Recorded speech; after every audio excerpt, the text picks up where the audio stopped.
Malaysia has been working progressively towards the protection of children's rights, such as ratifying the Convention on the Rights of Children and enacted Child Act 2001. In 2017, Malaysia took a big step to combat the sexual exploitation of children by enacting the Sexual Offences Against Children Act 2017, SOACA. On the other hand, the legal framework governing in the United Kingdom is laid down in Sexual Offences Act 2003. The SOACA 2017 is an act which provides certain sexual offences against children and its punishment. The protection for children under this act includes protection against child pornography, child grooming, sexual assault, and person in a relationship of trust. In this video, we will compare the Act with the law in England and Wales if the Penal Code and the Act is adequate to protect the children against the sexual offences. Firstly, I'll talk about child pornography. Pornography has been the most controversial topic arising from the use of the internet in recent years. In England and Wales, there is the Protection of Children Act 1978, an act to prevent the exploitation of children by making indecent photographs, and to penalize the distribution, showing, and advertisement of such indecent photographs. Although there is no definition of child pornography in this act, the making of such indecent photographs has also been criminalized under Section 45 of the Sexual Offences Act 2003, where making includes not merely the display, but also the storage in the storage devices, for example, in the hard disk. In Crown and Jason and Crown and Bowden, the court held that downloading an image involving children from the internet is sufficient to make the image. This is because downloading or printing the images within the jurisdiction is creating a new material. In Crown and Peter John Barber, the indecent photographs or pseudo-photograph involving children was found in the accused's computers. Therefore, the accused was charged under the offences of distribution of indecent photographs or pseudo-photograph of a child.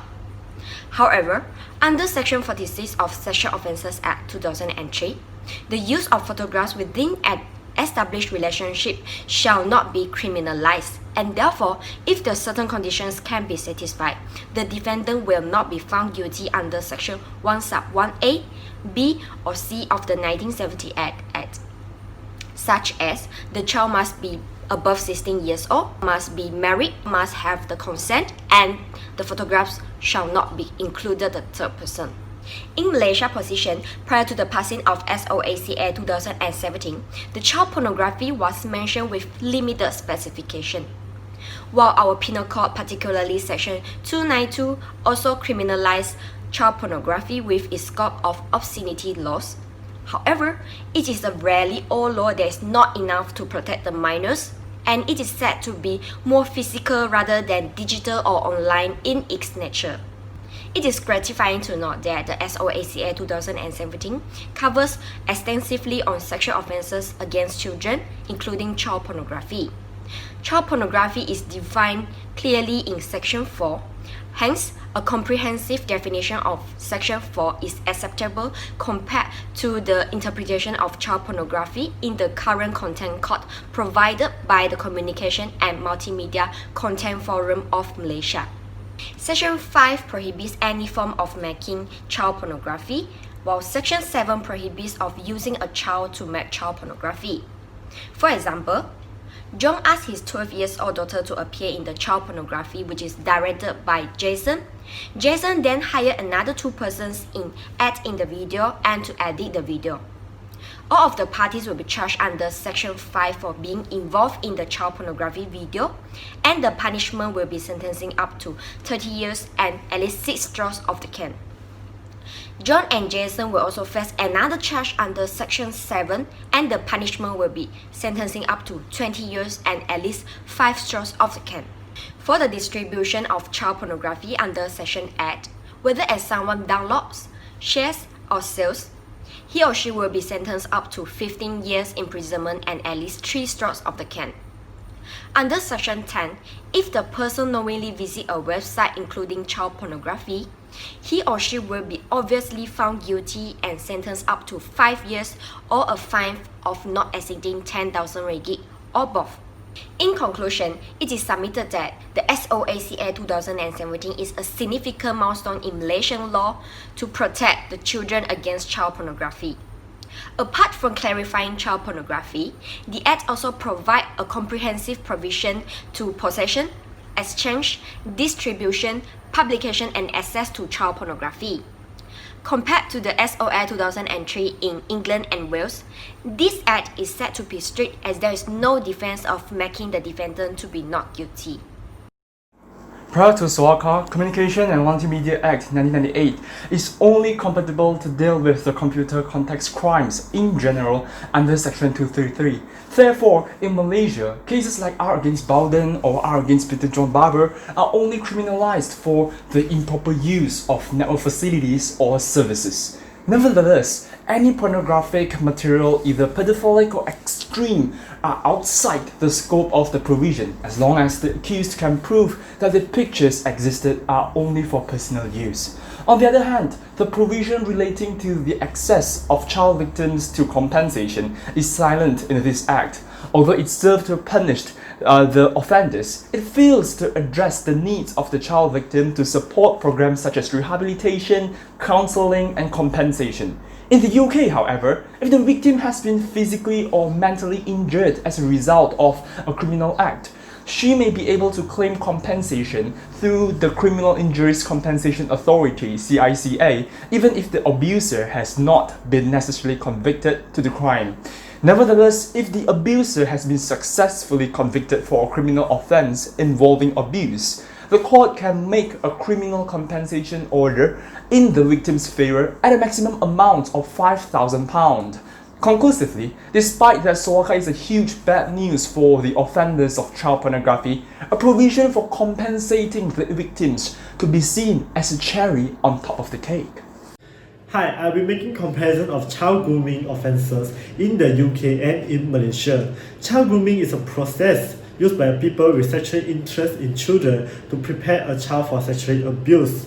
It often very carefully planned and it might be taking place over days, weeks or even years. In Malaysia, before the SOACA 2017 came in, there is no offences of child grooming. For now, the offences of child grooming is clearly stated under Section 11, 12, 13 of the SOACA 2017. On the other hand, in UK, the offences of child grooming is clearly stated under Section 15 of the SOA 2003.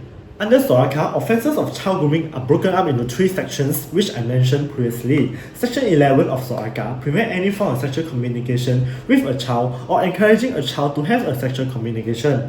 However, under subsection 3, it states an exception which when the communication was for the purposes of science and medicines. Under Section 15A of SOA, is an offence when an adult with the purpose of obtaining sexual gratification and intentionally communicates sexually with a child under 16, and the adult does not reasonably believe that the child is aged 16 or above. For this part, the position for Malaysia and UK is quite the same. The only differences between them is under SOA, there is no exception of sexual communication, and the age of child is below 16, while SOACA is under 18. Besides, Section 12 of SOACA states what amount to child grooming. This section makes it illegal to communicate or to pretend to be someone else to sexually communicate with a child, even if they never actually meet in person. This also includes communication for the reasons stated under Section 5, 6, 7, 8, 15, and 16. This furthermore, Section 13 of SOACA states that the offence of meeting following child grooming, and it describes the situation when the adult actually meets up with a child. In short, it's type of communication mentioned in Section 12 plus actually taking steps to meet the child. Whosoever is charged under this offence is punishable with up to 10 years in jail and whipping as well. Under Section 15 of SOA 2003, the offence of child grooming is committed when the adult meets the child or travels with the intention of meeting the child and with the intention to commit a sexual abuse on the child, either at that meeting or the meeting subsequently. This offence only applies to adults and there must be communication. The communication need not to be sexual in nature, and it can be take place anywhere around the world. And the penalty under this section is quite the same. with the Section 13 of SOACA 2017, which is punishable with up to 10 years but without whipping. However, under SOACA, it does not state the situation of the perpetrator who travels with the intention of meeting a child in any part of the world.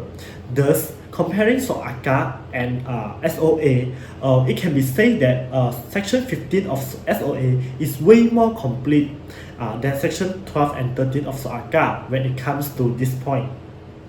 In conclusion, prior to SOACA 2017, there is no provision in Malaysia similar to Section 15 of SOA 2003. Therefore, in child grooming case, the police in Malaysia can only take action after the offence or physical harm has been committed against the child, but not before. For now, after SOACA 2017 was introduced, there is an offence as long as there is a sexual child grooming, even if physical harm has not been committed.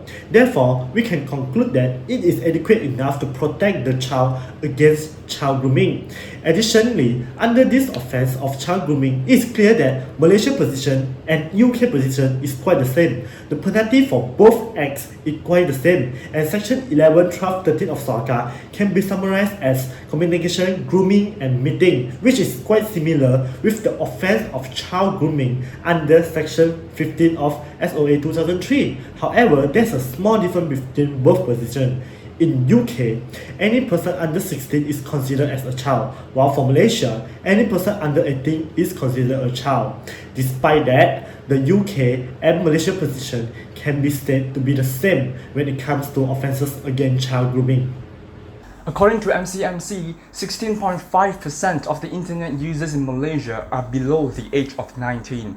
Furthermore, according to Allen, children are unconcerned about their privacy, nor do they know how to protect their informational data, given the vulnerability of children as well as the vast number of children immersing in the World Wide Web. The legislations prior to SOACA did not suggest to be sufficient. There was no provision in Malaysia similar to the concerned digital or online world. Therefore, in a case such as R against CB, the police in Malaysia can only take action after any offence or physical harm has been committed against the child, but not before, even if the accused has communicated with and actually met the child prior to the offence. Conclusively, SOACA that seeks to prevent an ultimate crime from happening was strongly needed, as a crime could have been prevented much earlier during the phase of communication. Children are a group of people who need a great deal of care and protection as they are young and naive, which cause them to be easily targeted by pedophiles. Sexual abuse can take the form of not only rape, but sexual assault as well. Physical force or violence is rarely used in the latter. Rather, the perpetrator touches the child in a sexual manner. Sexual assault is the first step of sexually abusing children. Sexual assault against children is laid out in Part 4 of the SOACA, Section 14 and 15, whereas sexual assault in the UK is laid out in Section 7 to 12 and Section 14. The biggest difference between the UK SOA and Malaysia's SOACA regarding child sexual assault is the categorization of the child's age. SOACA provides for a child victim under the age of 18, whereas SOA included children under 13 and 16 years old, such as Section 7 and 9 and Section 8 and 10. This may be due to the fact that the UK's legal age of consent is 16, whereas Malaysia's age of majority is 18 as defined under the Child Act 2001. It is noted that there is an overlapping of sections in the SOA to cover situations where the prosecution may not be able to prove the victim's age. Besides that, SOA incorporated the issue of consent in Section 9 to 12. The offender can use consent as a defense as to the age of the victim, where the offender reasonably believes that the victim is above 16 years old. However, this is only limited to whether the child victim is under the age of 16 but above 13. The issue of consent is irrelevant as to the child under 13 years old. This is a rather subjective element. Nonetheless, there are similarities between the two legislations as well. Both legislations do not define the victim's gender. Instead, the wording of child is used in both legislations. Hence, both the SOACA and the SOA cover boy victim. It is a prevalence issue that child sexual abuse is a female-dominant issue. Nevertheless, male child sexual abuse should be taken seriously. Moreover, there are certain sections in the SOACA and the SOA that corresponded. However, SOA covers child sexual assault extensively with both the mens rea and the actus reus of the child sex offences. The SOACA, on the contrary, merely focusing on laying down the actus reus of sexual assault offences. First of all, Section 14 of SOACA corresponds to Section 7 and 9 of SOA. Section 9 sub 2 included where the touching escalated to penetration, but SOACA merely included touching without sexual intercourse. Moreover, Section 15 sub D and sub E of SOACA cover causing a child to watch a sexual act. The section corresponding to this is Section 12 of SOA. However, the actus reus of Section 12 is not as extensive as Section 15 of SOACA. Besides that, Section 15 sub B and sub F of SOACA corresponds to Section 14 of SOA, which cover causing a child to engage in the sexual activity. However, the latter SOA provides a more in-depth explanation by including situations where the offender would not fall under this section and where such offence is committed for the protection of the child, such as the act of giving the child a condom. Furthermore, Section 15 sub A of SOACA laid down the actus reus of non-physical sexual assault as well as the mens rea of doing the actus reus for sexual purposes. It seems that Section 15 sub A sub 3 covers sexual harassment as well. The SOA, on the other hand, did not provide for sexual harassment, but harassment in the UK falls under Protection from Harassment Act 1997. However, the legislation did not talk about sexual harassment nor specifically about children. Moving on, the Penal Code governs child sex offences under Section 377E regarding incitement of child to a sexual act, where the child is under the age of 14. Section 8 and 10 of SOA corresponds to this section. The Penal Code is relatively wide compared to the SOA as it only provided for the actus reus of incitement. On the contrary, the SOA encompasses the mens rea in both the subsection 1 and the further actus reus in subsection 2 involving penetration. In a nutshell, there are differences of the sexual assault offences between the SOACA and the SOA as well as similarities, where certain sections correspond to one another. The SOACA has its merits on the actus reus of the offences, but it seems to have lacked the mens rea element as in the SOA in UK. Nevertheless, the SOACA did a splendid job in covering the actus reus in giving clear details as to what situations would amount to sexual assault. On the other hand, the lack of mens rea that is to be proved by the prosecution shows the reliance on strict liability when dealing with cases of children's sexual assault, as in the case of Shiraz and the Rutzen. On the other hand, according to Ashworth, there are 5 reasons as to the justification of the strict liability, which include public protection, abnormal difficulty of proof, and morality. Applying that to the law, although the reasons might be in lack of some justifiability, the degree of protection towards the children nevertheless should be higher, because with their vulnerability, it is in fact proportionate to an application of a strict liability. Now, despite that SOACA is of a strict liability, it however stops short of outlawing child marriage. Around the world, there is overwhelming evidence that child marriage has devastating consequences for girls. In Malaysia, however, couples younger than the age of 16 are allowed to marry with written permission from the Sharia court. In the case involving Ahmad Shukri Yusof in 2016, where he was being accused of committing statutory rape twice on a then 14-year-old girl, was acquitted because he married the teen later. On the other hand, Shabuddin Yahaya, a member of parliament who was also a former Sharia court judge, controversially contended that girls reach puberty at the age of 9 or 12, so physically and spiritually, it is not a barrier for the girl to marry. Although Ahmad Shukri Yusuf's case was later ruled by the High Court that it should face trial, but in addition to the statement by our lawmakers, the bits and pieces show the maturity of the development of law that we are currently stuck in. An analysis from the Sharia courts also revealed that out of 2,143 applications for child marriage, only 10 were rejected, emphasizing that child marriage is easily accepted in the judicial system. Conclusively, perpetrators can indeed be punished for acts of sexual violence if they are not married to their victim. But the absence of a law against marital rape provides a loophole, allowing rapists to marry their victims to avoid punishment. I'll be speaking about person in a relationship of trust while comparing the UK and Malaysia position. First of all, we will take a look at the similarity between UK SOA and Malaysian SOACA.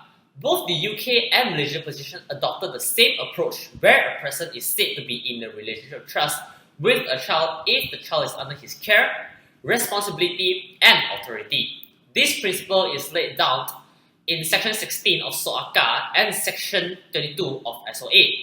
In Malaysia, a person in a relationship of trust is defined under Section 16 of SOACA 2017, where if a person commits any offence under this act against child is in a relationship of trust, while the child shall be liable.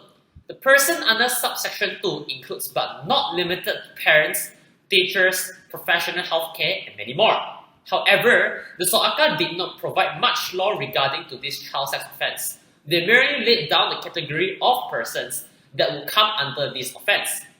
On the other hand, in UK, the SOA is more extensive when it comes to this offence. There is no specific definition for person in relationship of trust, but it is covered under Section 16, which concerns abuse of position of trust, and Section 25, familial child sex offences. The 2003 Act's provision on abuse of position of trust provides specific roles and settings where sexual activity between a child and a person in the position of trust, responsibility, or authority constitute a criminal offence. Examples of individuals in the position of trust are teachers, foster carers, and other individuals. Example of sexual abuse cases can be seen in Dr. Miles Bradbury cases in 2014, where the doctor was sentenced to 22 years in jail for committing 25 sexual offences to child patients and possessing more than 16,000 indecent images of children. Under the UK SOA, the burden of proof is on the accused to show that he reasonably believed the child was 18 at a particular time. Section 23 and 24 of SOA provided the exceptions to Section 16 to 19. Both sections include that the accused will not be convicted if the parties are over 16 when they are lawfully married or in a civil partnership, and the context of a sexual relationship existed before the position of trust was established between the parties. Moreover, the family child sex offences is then covered in Section 25 to 29 of SOA 2003, where it primarily concerns sexual abuse by family members to their child. However, there are presumption on Section 25 to 37 of SOA as there are exceptions for spouses, civil partners, and predate family relationships. Comparably, the Malaysian SOACA did not provide any assumptions as to the child victim's age. Hence, the UK SOA covers extensively compared to SOACA, as well as provided exceptions to the category of persons in a relationship of trust.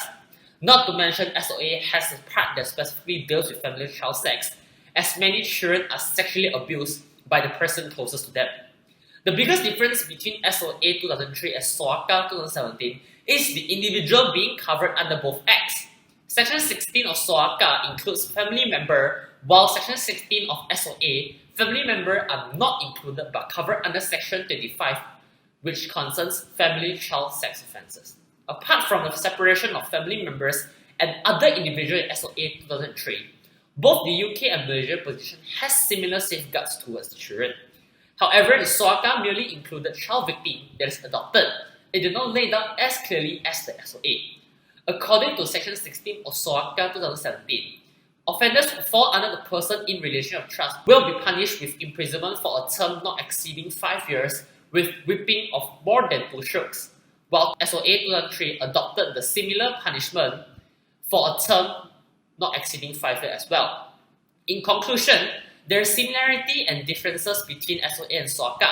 However, the SOA may outbid the SOACA as to these child sex offences, as it is more in-depth as to the category of person and presumption of child's age, as well as a part in the legislation to specifically deals with familial child sex. Nevertheless, the SOACA is adequate to protect the child victim. Based on the discussions above, SOACA is still of some room of improvement. Firstly, child marriage should be rectified. Secondly, despite there will be an argument whether the purpose of the criminal law seeks to compensate the victims, costs through rehabilitation, counselling and compensation are still deemed to be relevant to the context in Malaysia due to the vulnerability of young children. Additionally, it is pertinent to have a specific act like Children's Online Privacy Protection Act in United States to protect the online privacy of children, which is currently absent in Malaysia. Nevertheless, SOACA is deemed to be a significant move for Malaysians when protection for children from sexual offences was once seen as dead in the water due to the jaw-dropping decisions from both courts as well as statements by the lawmakers in our parliament.